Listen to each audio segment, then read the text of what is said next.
He left as a prince and came back as a pig. You're looking at Mattel Master Universe Masterverse, Sunman and the Rulers of the Sun, Pighead.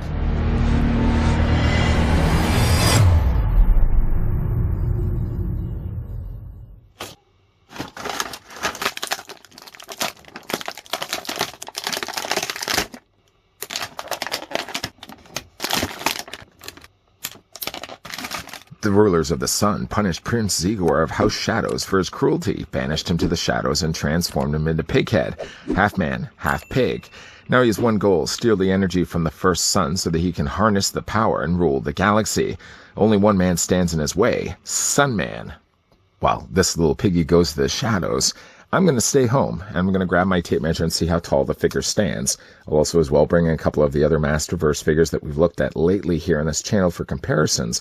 But you're looking at Pighead standing about 6 3/4 of an inch in height. He's actually almost even 7 inches tall, or the figure is going to be about 17 centimeters in height. While really not having an affiliation to it, here's what the figure looks like with the Master Universe Revelation Prince Adam.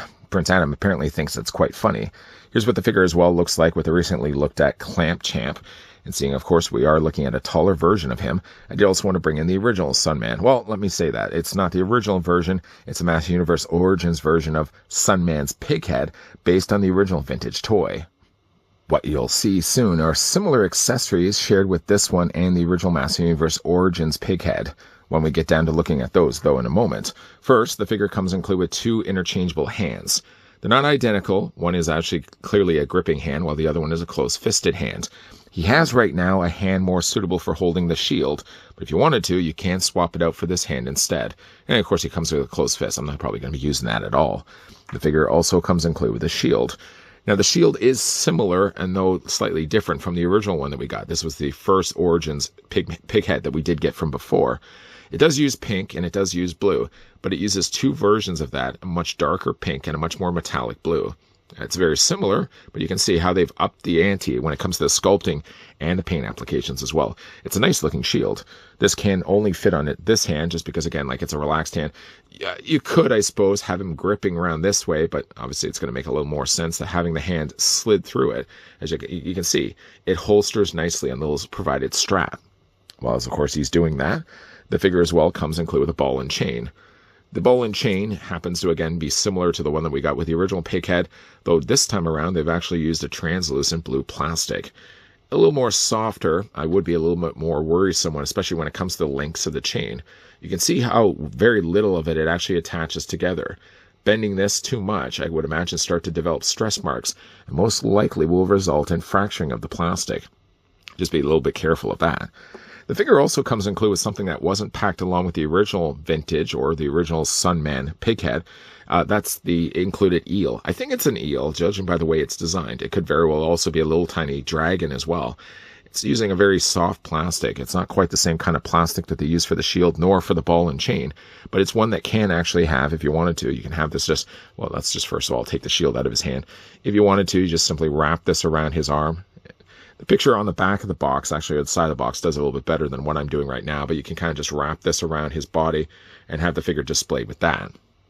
I don't know if I'm going to decide to display him with the, whatever this may be, whether again it be a leech, whether it be a serpent of some sort, or just be a dragon. It's a nice little included accessory, but I feel like he's already bogged down, so to speak, already with a shield and a ball and chain, that I feel then including this might just be a little bit more, it's too much. I feel like it's too much. I guess you could probably also just wrap this also around his body, for example, like his shoulders. But again, like it seems like there's just too much happening here with Pighead already. To include then this, I feel like you really would want to sacrifice something else in order to accommodate that. Moving those all out of the way. Getting a closer look, though, at Pighead, I really like the look in the head sculpt on this one. Taking, of course, the original cues from the Sunman Pighead. Now, this being the original Origins, not the Sunman 80s version of Pighead. This one, of course, had the additional articulation in the elbows, the knees, and all the stuff that goes along with that. Pighead modernizes himself quite a bit when you see the Masterverse version of him. Keeping a lot of the colors consistent, you can see like the greens and the pinks, for example. The blues also are much darker on this release than we get with the initial release. But you can see there's a lot of inspirations happening here. Pighead, like this one, the original one. I keep saying the original one, sorry for that.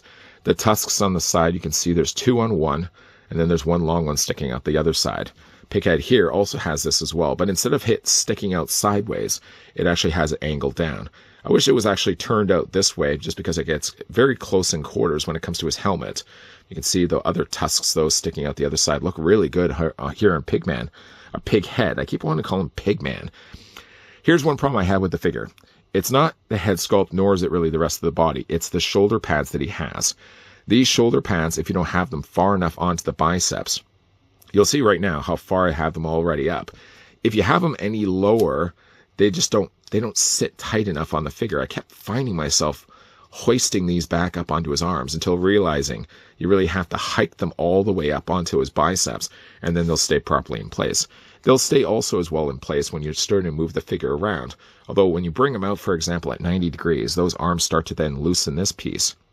Now, if you wanted to, you could really detach the sides here. Just detach this one and detach this one, because with the first Pighead we looked at, it doesn't actually have the shoulder spikes. So if you wanted to have them more closer to like resembling this one, you could always go the route of really just detaching these and removing the shoulder spikes, shoulder pads altogether.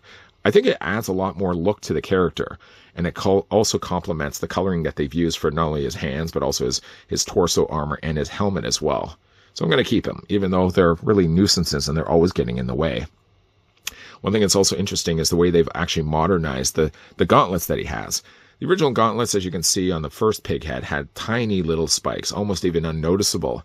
This one, actually, there's no way of overlooking the fact he's large spikes. In fact, you'll feel them right away when you start to move the figure around. He also has some additional detailing added to the spike color there, where the original one, I hate to keep bringing back in the original one, but the original one would have had only more the coloring of the brown. They at least have given it a much more nicer gray wash added in there as well, at least painting the spikes in gray. Nothing on the back, though. And, of course, if you wanted to, you can also detach this. But, again, I don't mind the fact it's on there. It looks like the original figure of Pighead. Why am I going to want to remove it? Loincloth is a little bit more different this time around, whereas this one basically was just sculpted right to the lower half of his body. This one, actually, we get a little more busier, more complex of a sculpt when it comes to his lower loincloth. And the boots are roughly about the same as well, like the original toy. For the articulation on Pighead, going back to his head. Head rotates all the way around. It's on a ball joint. It's going to get a little in the way when it comes to the bandolier that he has, but you can at least clear it all the way around. Head goes up, head goes down, and you can also move it back and forth as well. Now, the arms can rotate all the way around. I did mention, though, already that if you bring the arms out this way, it's really prone to popping these. I've done this a couple of times. If you have it far enough up the bicep, these won't get in the way. If you have it just a little bit lower than that, you try to move it, this then, usually I've noticed with mine, pops these lower down, and of course they start to get loose right away. Figure has a bicep swivel as well. The figure has a double hinge on the elbow, and the hands rotate all the way around. Upper torso is on a ball joint. The lower torso around his abdomen area is on a swivel. You can split the legs once again on Pighead. They're on ball joints. Bring those legs forward. Bring those legs back. 3/4 the way up the thigh, there's a swivel cut, so you can rotate that all the way around. Figure has a double hinge on the knee. Articulation in the boot. And you can move the ankle up and down, back and forth, all the same stuff that goes along with that. A good modernizing, I feel, of the original Pighead. And we're just going to bring back in the original Pighead so you guys can see. Masterverse has been doing quite well when it comes to taking the original vintage designs, or the classic-looking designs, and modernizing them without, again, making them look like completely different characters. You can really see, like, this guy is just an upgrade to what we got before with the original Pighead. Although the original Pighead had a much larger head when it came to the proportions of the rest of the figure's body. I like the look of this guy. I don't know if necessarily I'm going to be displaying the figure with whatever, again, this is, the serpent, his little pet that he comes included with. Because, again, like, if you have the shield and you already have the ball and chain, I feel like it just makes things a little bit too busy for a character that really doesn't necessarily need a serpent to be displayed with him. Old Pighead, by the way, happened to be part of the same wave of the already looked at Mini Faces and Shadow Weaver. That wave also had the Sorceress. I haven't yet looked at the Sorceress, but her review will be coming up shortly. So if you guys would be waiting for that, just know that, you know, the review of Sorceress will be right around the corner. The molding on this guy is really quite good, utilizing, I'm guessing, a lot of the same mold elements, at least the lower legs, the boots, and possibly the arms. Some retooling, of course, had to be incorporated when it came to his gauntlets, for example. But the all in all, head to toe, snout to toe, I guess his head would be a little higher than that. Pighead turned out to be a really nice figure. I find myself a little biased, though, when it comes to Pighead. I really was loving the original, not vintage toy, but at least the Origins version counterpart of Pighead, and it translates really well here, I feel, to the Masterverse release. Colors, again, kept to the same brightness. They have darkened, or dulled at least, the pink and the blue, but I think in a way that goes well instead of going with the more brighter colors, because I think if you were to make this guy larger scale, like they've done in this case, going with the more lighter colors, that aquamarine color that they used, say, for his helmet and his torso, I don't think would have worked as well as the metallic or darker blue that they ended up going with here instead. So I like the direction that they went with for the color scheme, while still keeping the coolness of Pighead still in place. What do you guys think of Pighead? Let me know down below in the comments section. Have you already picked up this figure, or are you planning to get this figure? And like I said, we are going to be, of course, looking at the review of Sorceress. Her review will be right around the corner. If you guys enjoyed this video, I want to hit with a like. If you guys are loving the content you guys are seeing and certainly would like to stick around for more, if you haven't already done so, make sure you hit that subscribe button down below and you're turning on the bell notification. Of course, as always, guys, thanks for watching. See you guys next time.